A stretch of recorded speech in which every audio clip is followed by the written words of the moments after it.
I want to make it very clear in the beginning, I'm not anti-government. I don't believe in terrorism. And I want to make it especially clear that there are a lot of good people in the FBI and the CIA, naval intelligence, army intelligence, military intelligence, NSA. Unfortunately, there are a few key people in key positions who have made a difference, a big difference, in what's happening in America today.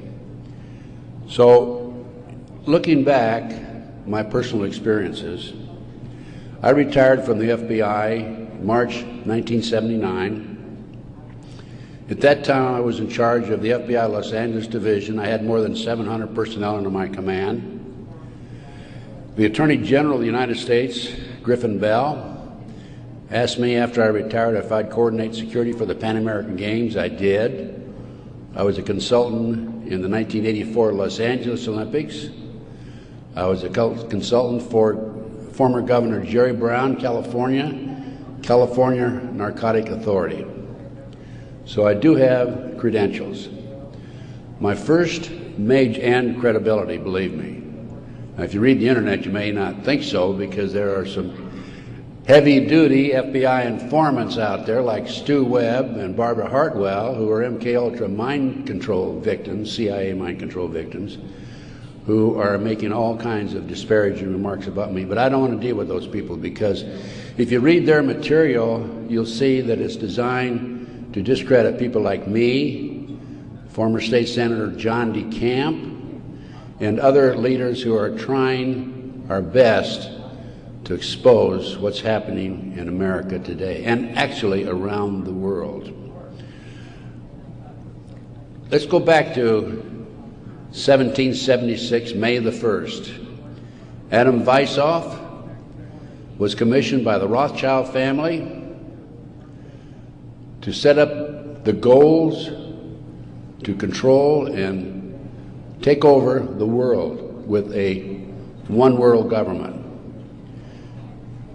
Adam Weishaupt came up with 25 goals.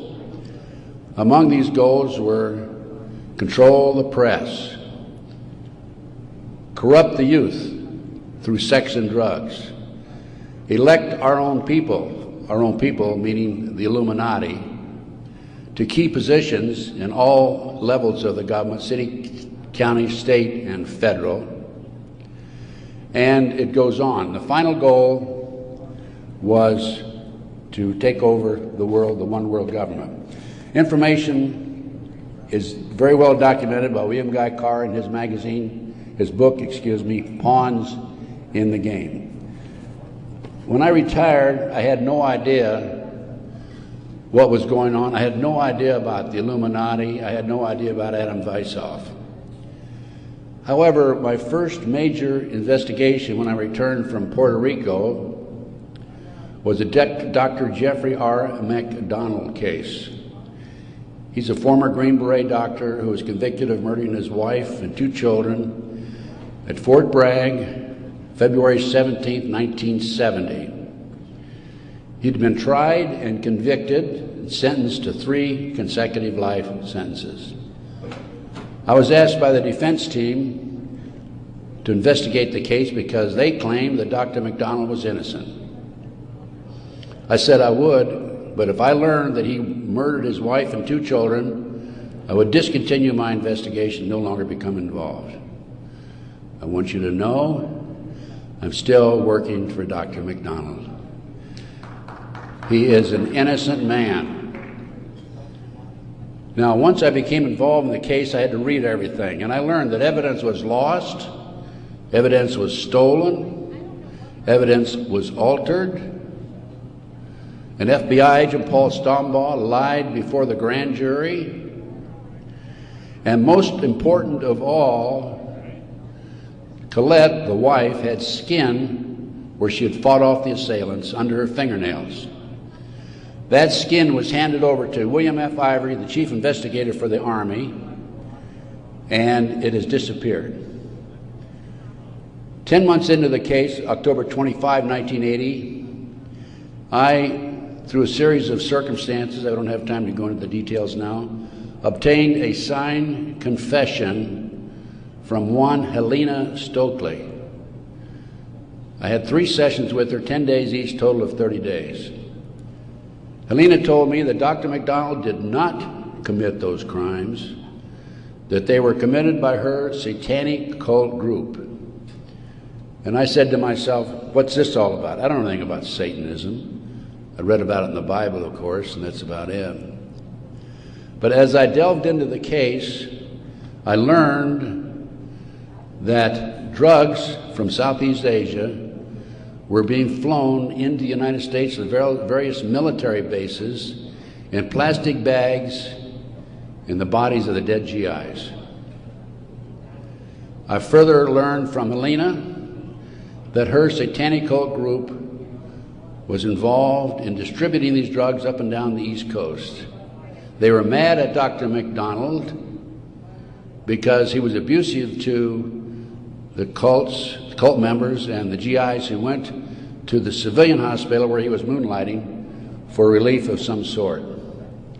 So they went in and attacked him that night. There were a total of 7 involved in the crime. She named them all for me. Right now, today, I know where some of them are located. But to further check and document this, I went to the UCLA library, and I found out, in fact, in the Time magazine, January 1, 1973, there was an article about bringing drugs in plastic bags in the body cavities of dead GIs. There was no question in my mind Helena was telling the truth. I gave her a polygraph test, and she passed. I had her examined by a psychiatrist, and she passed. And as a matter of fact, the government themselves had given her a polygraph examination early in their investigation before I entered the case. And Byzantine, the Army polygraph operator, said that she thought that she was telling the truth. She thought she was there that night. Now, the most recent series of events in the McDonald case, now, I'm telling you a little bit about the McDonald case because that's what woke me up as to what was going on. It was after that I started researching and went back and found out about the Illuminati. Illuminati/Satanism. It was after that I learned considerable more about what was going on. And the most recent information, Dr. McDonald, who's been in the penitentiary for some 25 or 26 years now, appeared before a parole board just 2 days ago, his first that he's ever appeared before a parole board. And the reason he had never appeared before is because, in his opinion, had he appeared before, it would be an admission of guilt. In this particular instance, he still claimed he was innocent, but he did appear before the board because he's a newlywed individual with a woman named Kathy. And of course, if you read the papers in the last 2 days, his parole was turned down, and the parole board made him eligible for another hearing in 15 years. This poor man not only lost his wife and 2 children, he has served 25 years in the penitentiary and another 15 years to go. He's 61 years old. I am still working the case. What are the latest developments on the case? In 1997, the judge, federal judge, agreed to do DNA tests. And they chose 15 individual pieces of evidence to be examined. However, the judge said that when you open the evidence envelopes, only the prosecutor can be present. Well, they opened the evidence envelopes. The prosecutor did. How many do you think were empty? 5. 5 evidence envelopes were empty. The skin under Colette's fingernails would have established Dr. McDonald's innocence alone. Now we have DNA authorized in 1997. Here we are in 2005. They still have not completed the DNA test.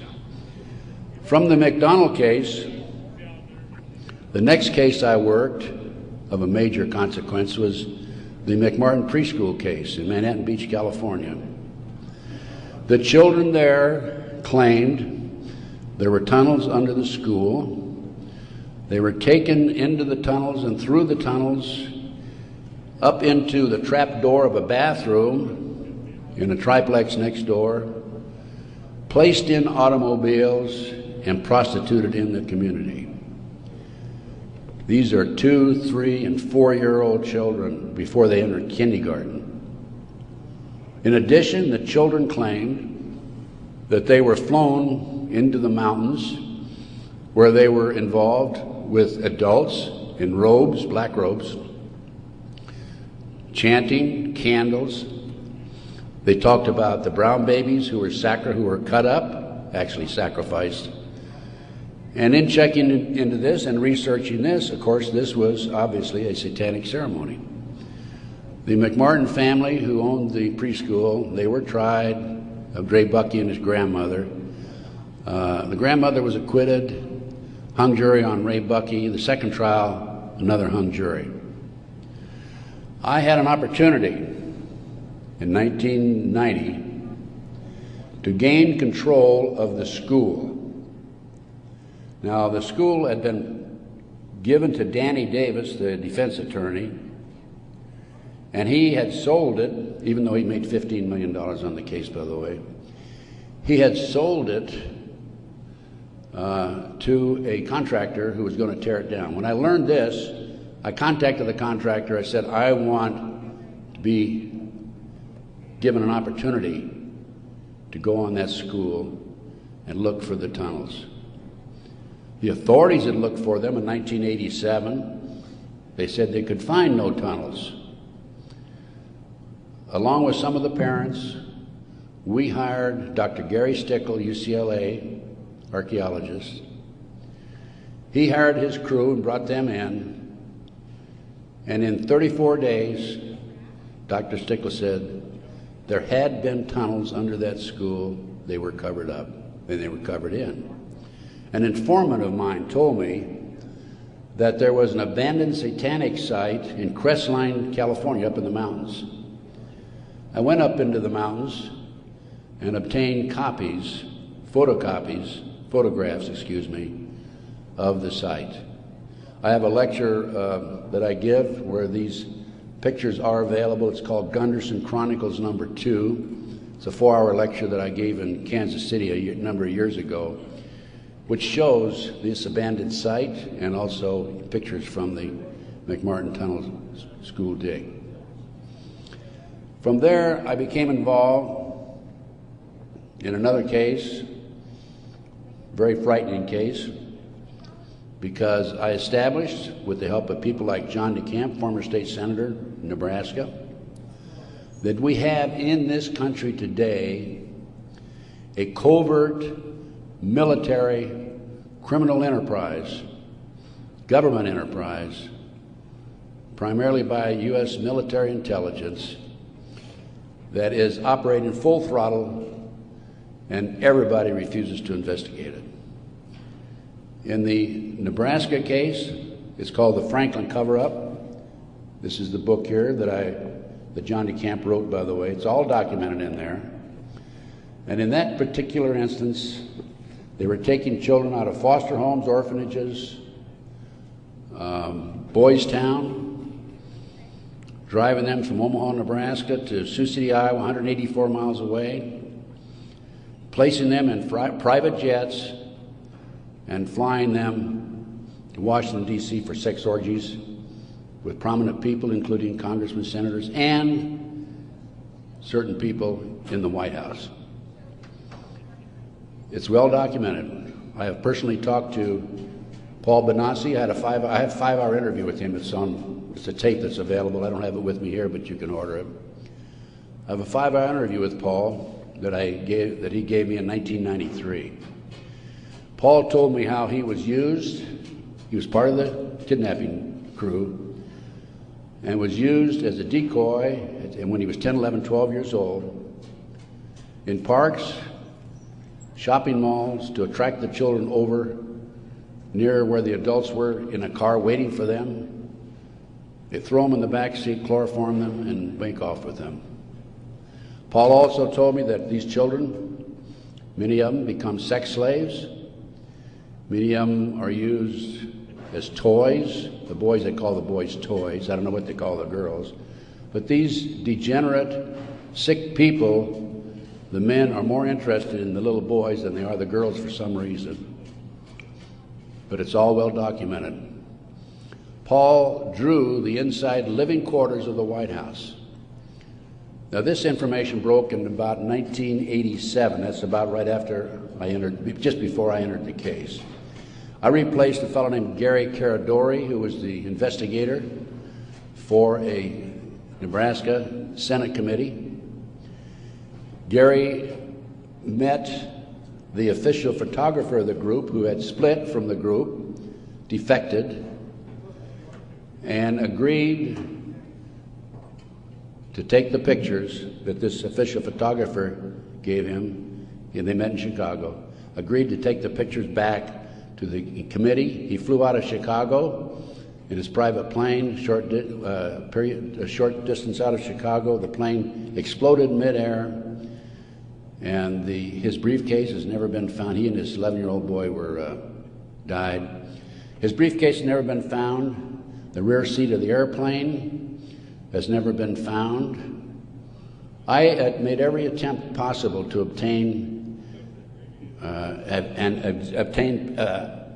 possession of or control of that plane, because I wanted to examine it for bomb chemicals, particularly the back seat. It's no longer available. Nobody knows what happened to it. Gary Caradori was a civilian, yet it was taken to a military base for examination. A deputy sheriff was the first one on the scene. He saw the pictures. He started picking up the pictures. An FBI agent came along, took the pictures away from him, told him to keep his mouth shut. He started talking to a few people. A year later, his wife was murdered. He's no longer talking. This international child kidnapping ring, I later learned, was out of Washington, D.C. It was very active, and the organization is known as the Finders. And I have a report on the Finders back there. Everything I'm telling you is documented, by the way. The Finders has been established and operating throughout the 1960s up to the present time. It was exposed in 1987. They moved their operation to Wichita, Kansas, and they're operating right today in Wichita, Kansas. I have taken my report to the FBI a half a dozen times, demanded an investigation, and I have yet to be interviewed. So we have the Finders, we have the Franklin cover-up, which documents what I'm telling you. We have the pawns in the game.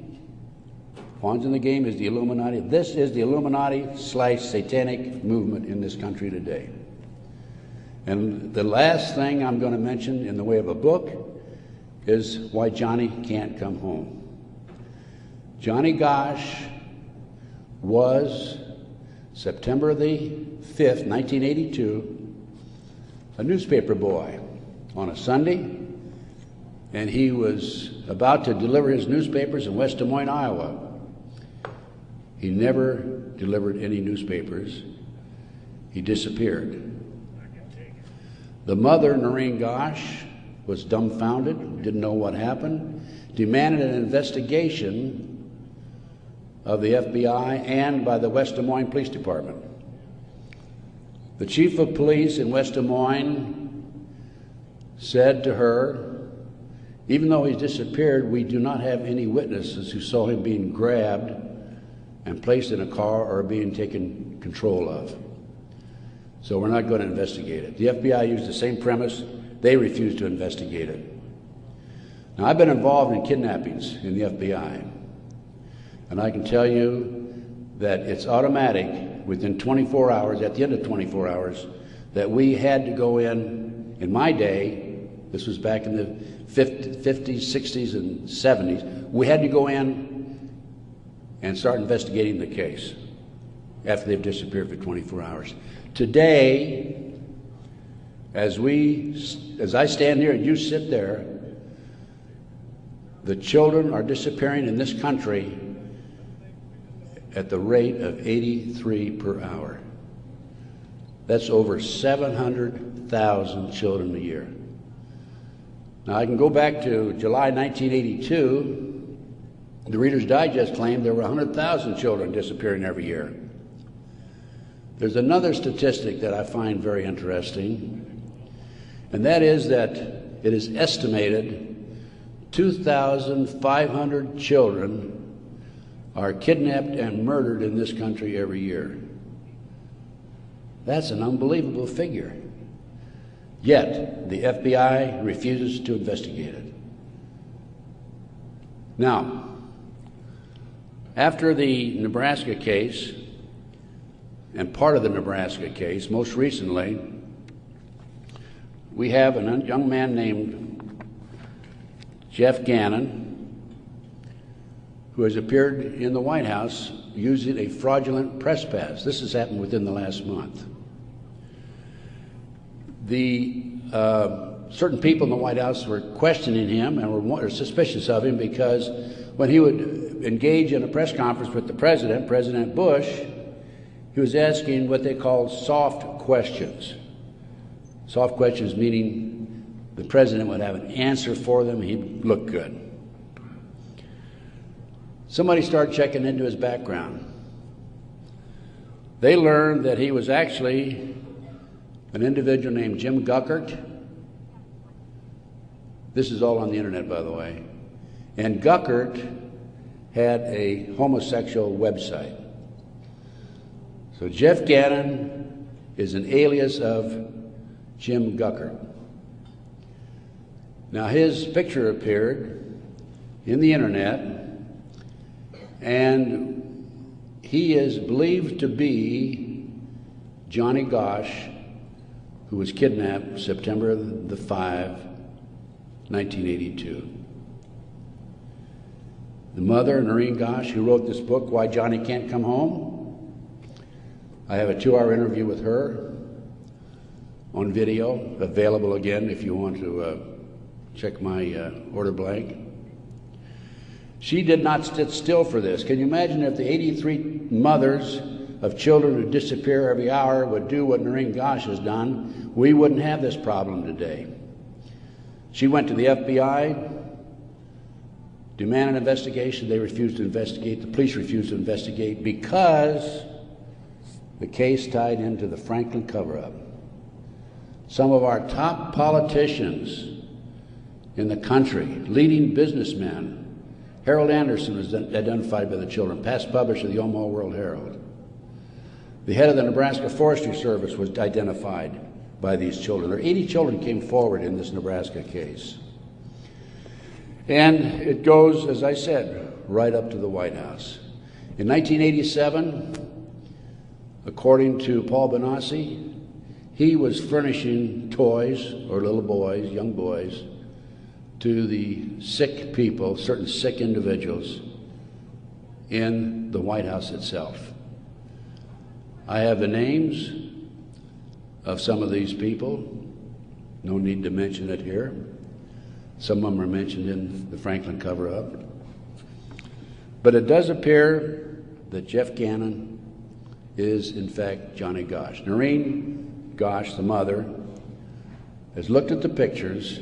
She believes it's Johnny Gosch because he has a scar on his right cheek about the size of a nickel. It's white. Gannon has a scar there also. Little Johnny Gosch had a birthmark on his left chest about 8 inches long.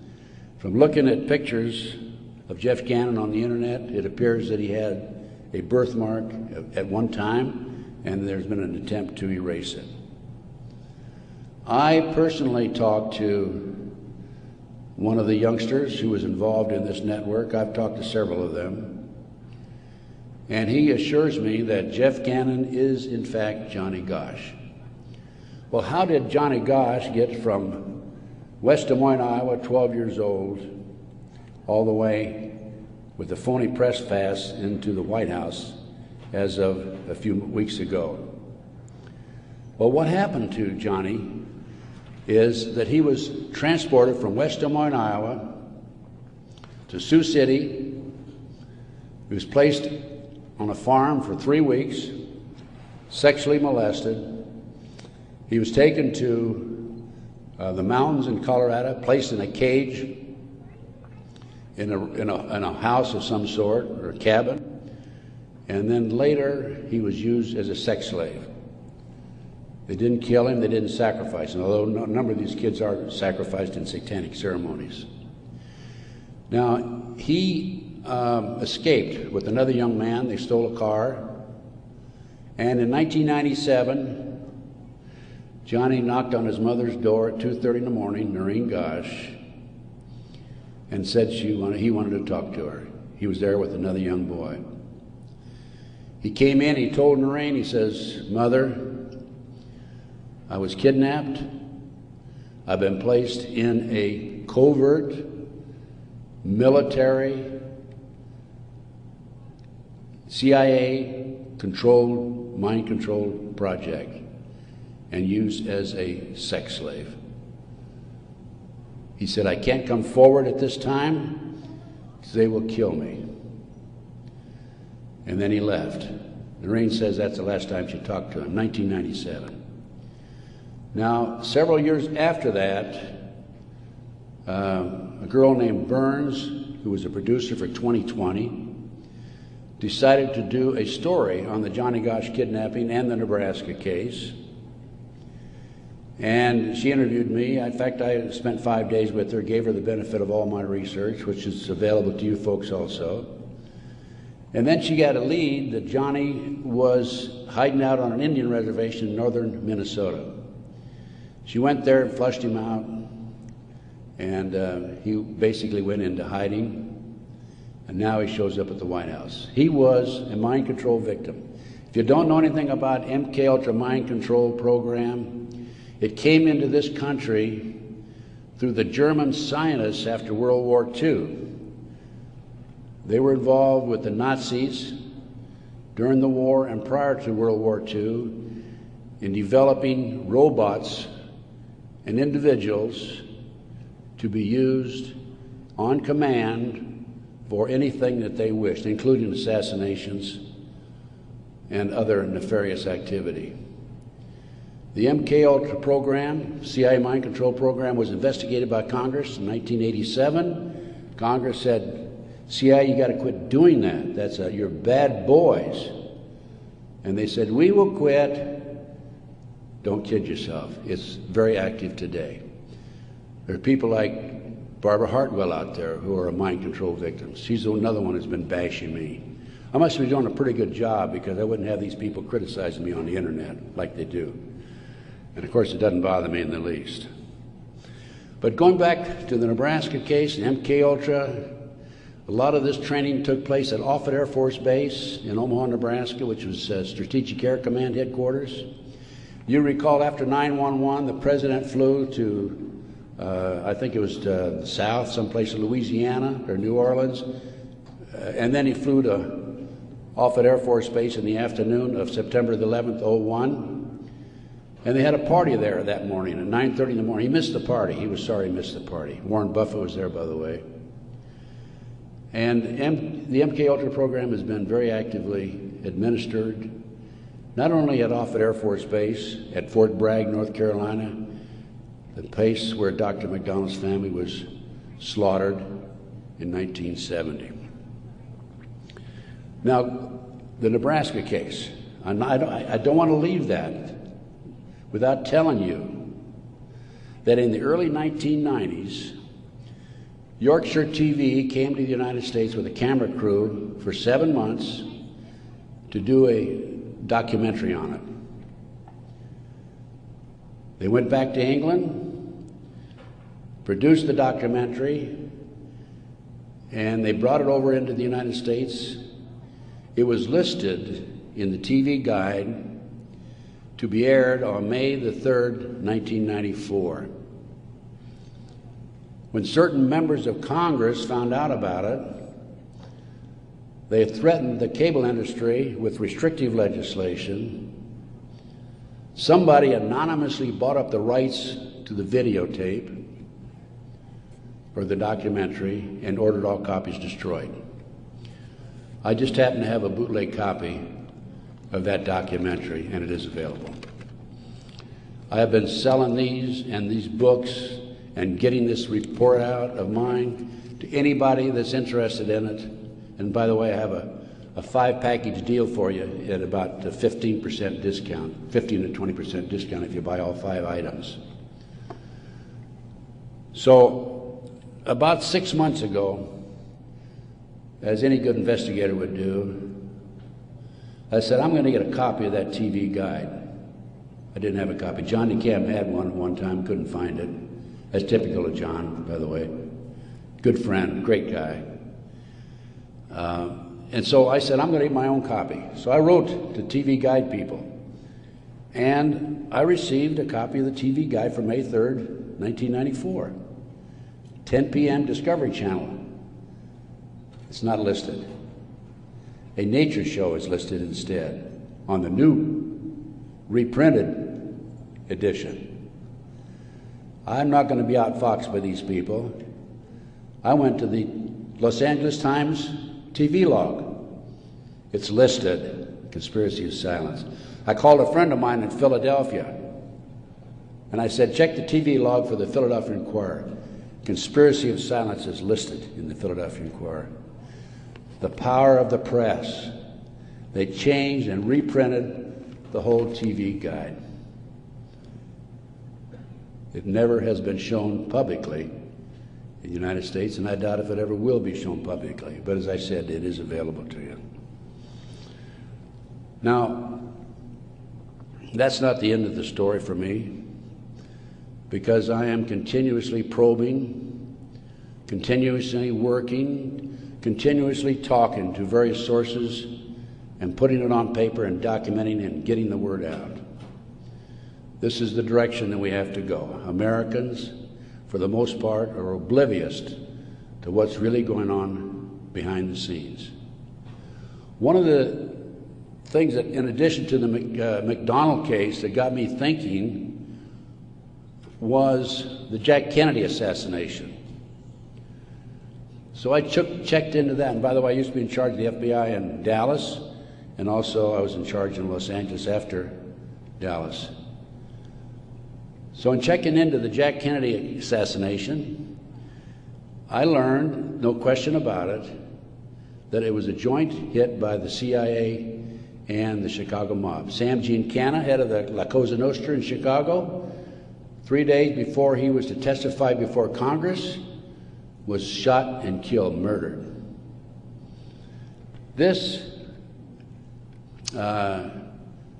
encouraged me to do some more checking into some of these national terrorist acts that have taken place and other cover-ups in the United States.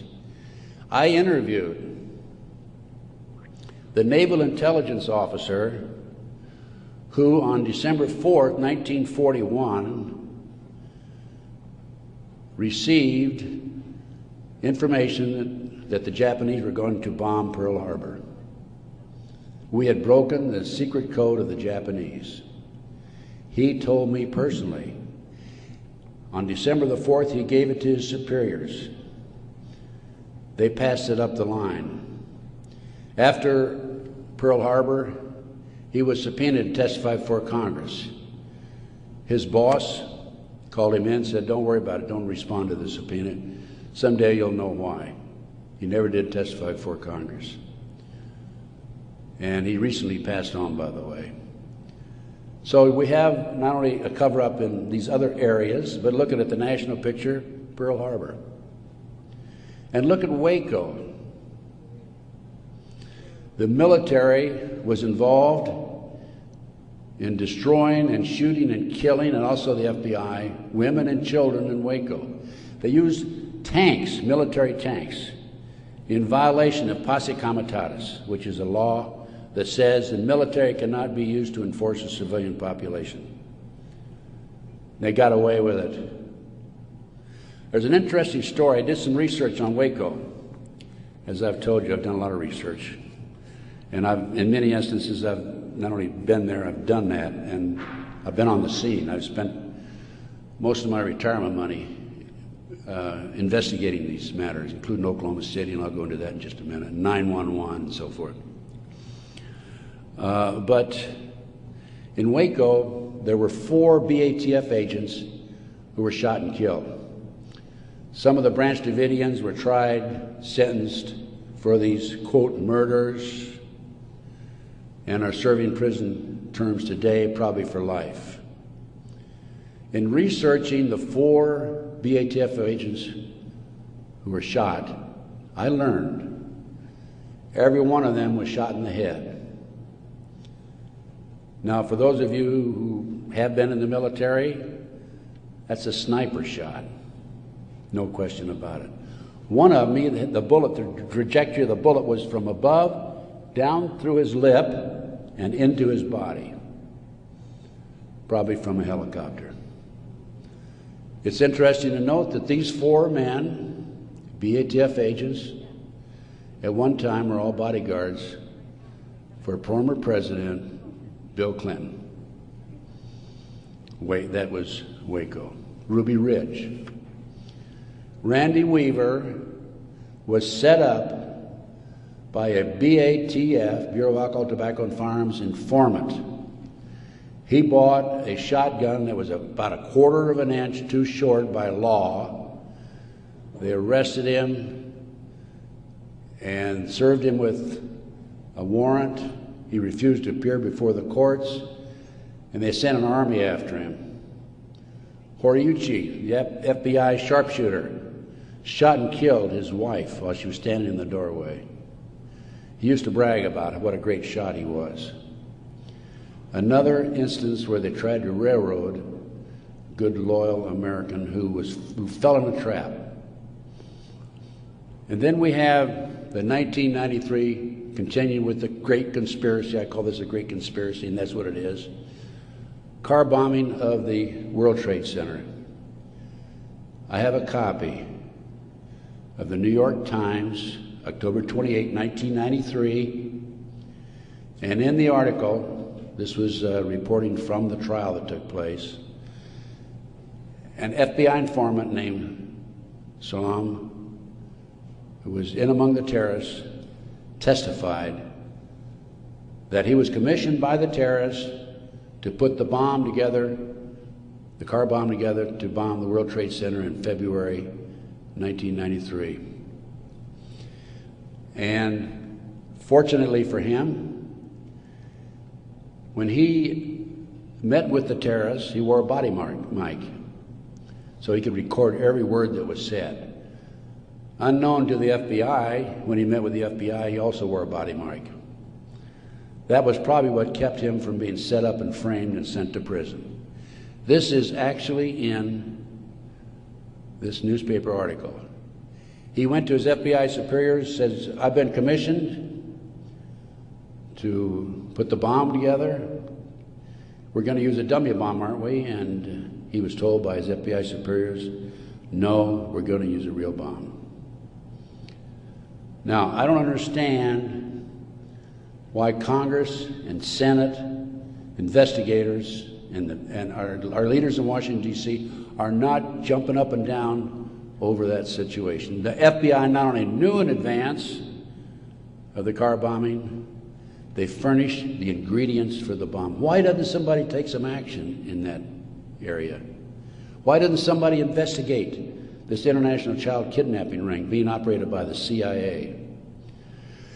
Why are these congressmen voting on bills like the Patriot Act, which takes away many of our constitutional rights and civil liberties in the best interests of, quote, protection for our country and protection from the terrorists?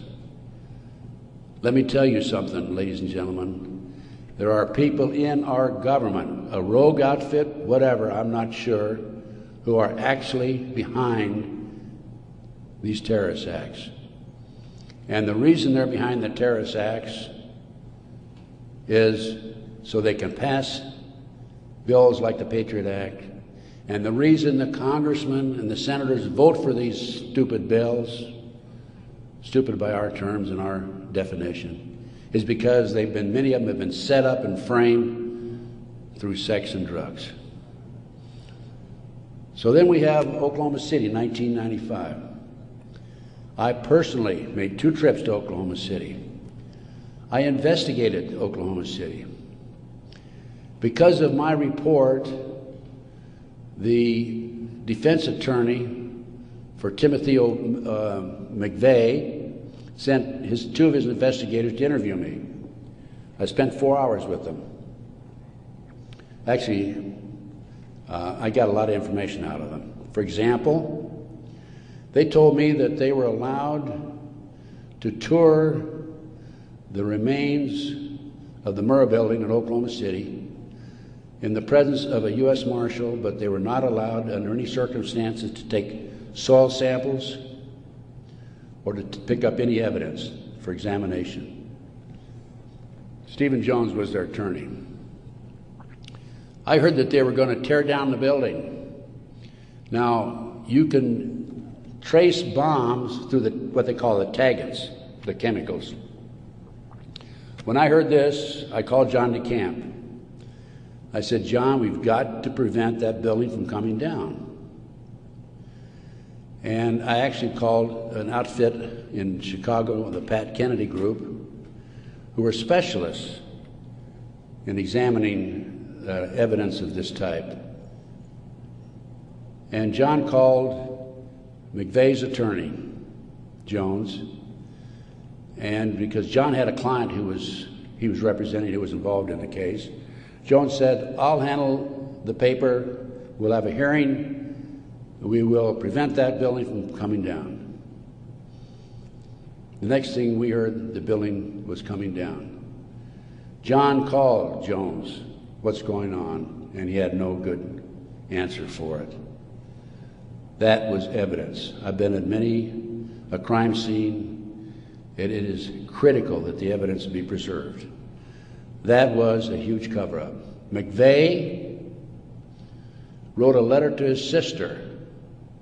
McVeigh was in Special Forces. The government says, military says, oh no, he flunked out. He didn't flunk out. He was recruited out of Special Forces, according to him, a letter he wrote to his sister, to be trained to be a CIA assassin and also to work for the CIA international drug operation, both against the competition and for the CIA pro-drug people. McVeigh was, in my opinion, an MK-Ultra mind control victim. He was visited in prison in Oklahoma and in Colorado by Dr. Jolly West. This was secret, by the way. I happened to find out because I made some phone calls to the right people. Jolly West was one of the foremost leaders, along with Sidney Gottlieb, in the CIA's MK-Ultra mind control operation. Why would somebody like Jolly West go interview McVeigh, not only in Oklahoma but also in Colorado during the trial? Because he was a mind control victim himself. At one time, it was reported, I think in the U.S. News and World Report, that McVeigh had a microchip in his buttocks. Our military reportedly have been using microchips to keep track of their soldiers. The bomb in the truck allegedly was a fertilizer bomb. The government first announced that it was a 1,500-pound bomb and then a 2,500-pound bomb, and I think it ended up being 4,800 pounds. That bomb that was in the truck destroyed half the building. A 4,800-pound fertilizer bomb, ammonia nitrate fertilizer bomb, dissipates and did not have the potential, the possibility of destroying that much of the building. After the Oklahoma City bomb went off, I had a call from a friend of mine, Michael Riconosciuto. For those of you who are making notes, look up in the internet, R-I-C-O-N-O-S-C-I-U-T-O. Michael Riconosciuto. I've been working with Michael since the early 1980s, 82 is when I first met him. He was a CIA agent, operative for some 2 decades. He was also an FBI informant at one time. His father owned the Hercules Manufacturing in Silicon Valley, California. Hercules Manufacturing developed what is known as the electro-hydrodynamic gaseous fuel device, which is a highly classified bomb. The bomb was actually manufactured by Dyna Nobel out of Salt Lake City. Now, Michael, in the meantime, is in jail now, right today. In fact, I talked to him yesterday because he started to talk before the Brooks Committee about a very interesting case involving the Promise software. The Promise software was in a computer operation. They developed all kinds of intelligence information on you and I and every citizen in America. The Department of Justice leased it for 2 years. At the end of 2 years, they refused to pay Bill and Nancy Hamilton the $10 million they owed them. Then the Department of Justice, through Earl Bryant, past president of United Press International, took that computer and sold it around the world. Sold it to the French, to the English, Israelis, the Canadians. Unknown to these foreign countries, the officials in these foreign countries, there was a trap door in the computer. Very clever, huh?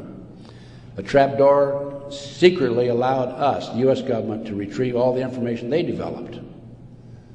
Michael Reconnaisuto was the CIA agent who developed the trap door in the Promise software computer. And when Congress started to investigate it, in the late 1980s, they called on Michael, and we want you to testify. Michael received a threatening phone call 2 weeks before he was to testify. He claimed from a fellow named Vietnix, Peter Vietnix, U.S. Department of Justice, if you testify, you'll be sorry. Michael testified anyway. A few weeks later, was arrested for drugs, is now serving a 30-year prison sentence because he dared to expose these nefarious activities by this rogue criminal enterprise operating within the confines of the U.S. government. Now, I got off a little I gave you a little background on Michael. Going back to Oklahoma City now, I want you to understand who Michael is. He's not some guy walking down the street with a grocery basket looking for a recycling center, okay? He has credibility. Now, Michael called me right after the Oklahoma City bomb went off, and he said, Ted, he called from prison, by the way, that's my bomb, meaning that Hercules developed it. That was not an ammonia nitrate bomb. Now, when that bomb was tested in 1982, I happened to be with a group of intelligence agents in Palm Springs waiting for the results of that test. It was tested in Area 51. It was underestimated because the power, it was so powerful that 2 of the technicians died. They underestimated the strength of it. This, I'll call it a barometric bomb. This barometric bomb, according to Michael, was what was in the car, not a fertilizer bomb. I have an Oklahoma City report on that. So what did I do as an investigator? Well, I went to the Pickaninny Arsenal in New Jersey, and I gave him the contract number, which I obtained through a science magazine. One of my associates actually did the research on that. And I gave the Picatinny Arsenal the contract number. This is public, available to the public, by the way. And the Picatinny Arsenal came back and said there's no such contract here, even though I had the contract number. By the way, that's documented in my report. And I went to Dyna Nobel, who I knew manufactured it, and they didn't even bother to respond. It's interesting to note that a Dyna Nobel expert witness testified at the grand jury when they indicted McVeigh. In September of 1995, some 5 or 6 months after the 19th of April, 1995, Oklahoma City, in September, there was a I lost my train of thought there for a minute. Oh, there was an article in Fireman's Magazine. It was written by the editor of Fireman's Magazine. The information was obtained from the Oklahoma City Fire Department. And in that article, again, that's in my report, in that article, it states that 4 unexploded devices were taken out of the building. When people were in the building after the bombing, dying, they discontinued the rescue efforts for some 5 hours while they carried out a bunch of government files, men in blue suits of some sort, sweatsuits. So what I'm telling you is Oklahoma City was perpetrated by certainly people other than McVeigh and Nichols, and now Roger Moore, if you read the paper recently, the gun dealer who claims that he was robbed of his guns in Arkansas and that money was used to finance the Oklahoma City bombing. Roger Moore has been accused by Terry Nichols of being involved in it. Roger Moore denies it. Roger Moore, at the time of the Oklahoma City bombing, was an FBI informant. I had an inside investigator in Oklahoma City tell me that there were at least 11 other individuals involved in Oklahoma City. Okay, that brings us up. We've gone through Pearl Harbor, Waco, Ruby Ridge, car bombing 93, Oklahoma City 95. That brings us up to 9/11. As I said, Michael's in prison. I'm his, quote, investigator of record, which means I'm like an attorney. I should have access to him on a regular basis. I represent this man. For a year prior to 9/11, actually a year and a half, I tried to get in and see Michael. He was in prison in northern Pennsylvania. I was in the Philadelphia area. The Bureau of Prisons would not allow me to see him. I finally was able to talk to Michael in January 2003. I flew to the East Coast, spent 3 days with him. Michael told me that he had developed information from among his contacts in advance of 9/11 that they were going involved in using missiles, airplane missiles, and they were going involved in skyjackings. They were training Arab terrorists, and also he knew the identity of the person in the United States, an Arab who lived in Paterson, New Jersey, who was the leader of terrorist activity by the Arabs in this country. Now, Michael had this information because you're saying, how could Michael develop this information being in prison?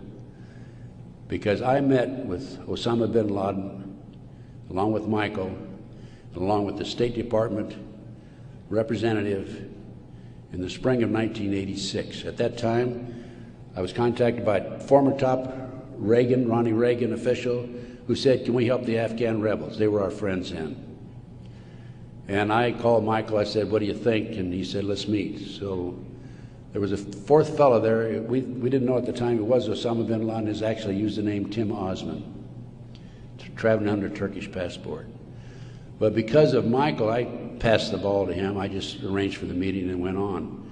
But Michael traveled all over the world putting this package together to furnish the Afghan rebels with the surface-to-air missiles that defeated the Soviets, really, shot down their helicopters.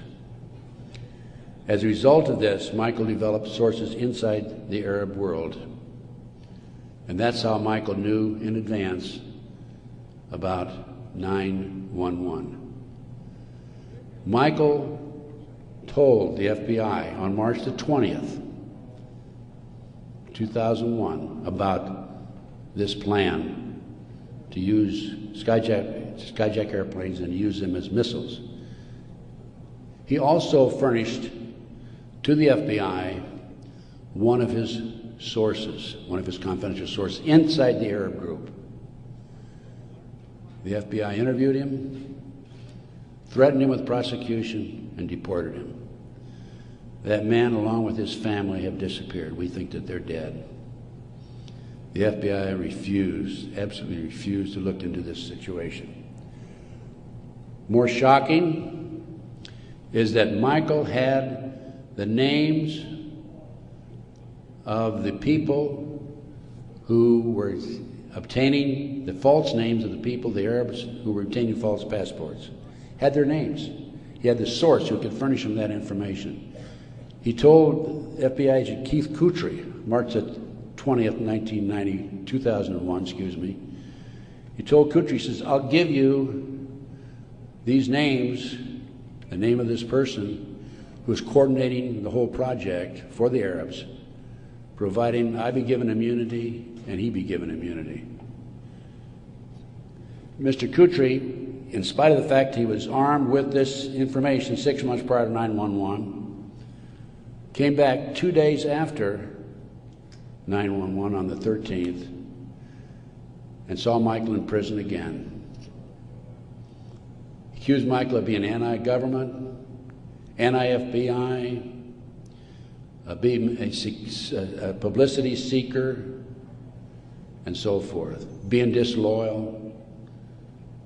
And so Michael, of course, didn't have much to say after that. Michael's still in prison, as I said. But we had this information, the FBI had this information, did nothing with it.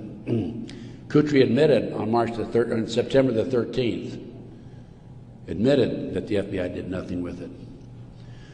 So after I visited Michael, excuse me, 2003, I felt it was important that I confirm that the FBI did meet with him. The Bureau of Prisons would not furnish Michael with the visitors list to confirm it.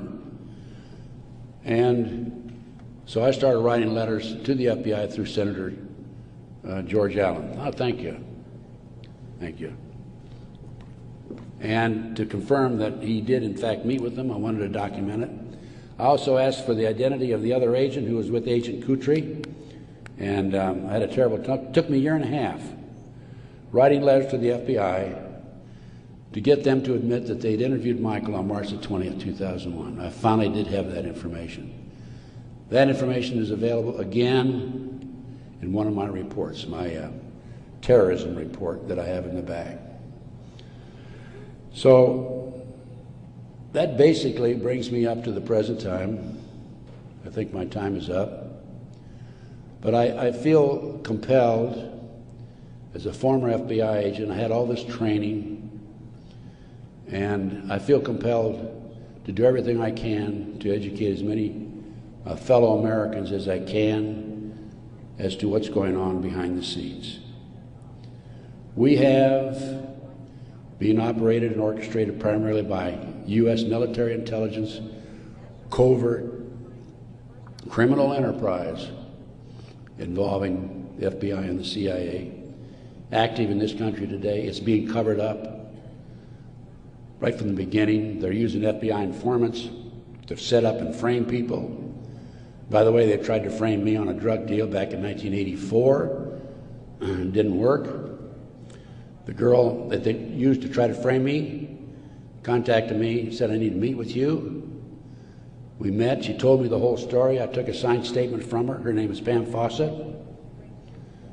And I said to Pam, Pam, you're working for these people, the DEA and the FBI, in Modesto, by the way. She was making phone calls to me. I said, you're working with these people trying to set me up. Why have you, and of course, in the phone calls, she kept saying, trying to get me to make admissions that had knowledge of a felony, and I wouldn't. I said, I don't have any knowledge of that. Or was involved in a felony, actually. I said, Pam, look, you were working with these people for 6 months. They gave you $2,000. You had the run of the FBI office. You had your own coffee cup. Why did you come to me and tell me this now? And I'd helped her, give her a little advice about her 14-year-old son in the interim, talking back and forth as any individual would do who might be able to help. And she said, "Ted, I woke up the other morning and I realized you're the only honest son of a bitch I've talked to in 6 months." Those were her exact words. The FBI not only tried to set me up on a drug deal, I've also been the victim of 4 separate investigations. They tried to set me up on a fraud case in Dallas. And most recently, very frankly, I've been under surveillance, heavy surveillance. I've had illegal entries into my car, into my apartment. There's been attempts to gas me within the last month. And I was able to anticipate it and avoid it. But they don't want people like me out telling the truth. And that's what I'm doing. And I will not stop. I will continue to do so in the future. So that's basically it. I brought you from 1776 to the present time. We went through one conspiracy after another. Brian Gimbel was interviewing Jim Nichols, Terry Nichols' brother, on national TV after the Oklahoma City bombing, by the way. And I had given Jim Nichols my Oklahoma City bombing report. And Jim said to Brian Gimbel, he says, "Have you read Ted Gunderson's Oklahoma City report?" And Gimbel says, "Oh, Ted Gunderson's a conspiracy theorist." I want you to know I'm not a conspiracy theorist. I'm a conspiracy realist. It is there. All you have to do is get your own website, get your own internet, go out. There's a lot of disinformation out there, but you can pick out what's really solid and what's really truthful. And I have 25 years of research on that back table back there. And if you buy any of my reports or this videotape or any of my material, I want you to make a promise that you will make copies and distribute it far and wide. We need to wake up America. Right now, let me emphasize again, I'm not anti-American. I don't believe in violence. I believe in change through legal means. But we need to wake up an apathetic, sleeping society that is active in America today. And this not only ties into MK Ultra, CIA, it ties into Satanism. There are approximately 4 million practicing Satanists in America today involved in the Nebraska case. And I can go on about satanic cults for another hour, but I think my time is almost up. I might mention that, speaking of Satanism, there are between 50 and 60,000 human sacrifices, according to 3 different sources, in this country every year. The satanic cults operate secretly. The satanic cults are, along with our covert criminal enterprise within the government, a serious threat to our society. And I thank you very much.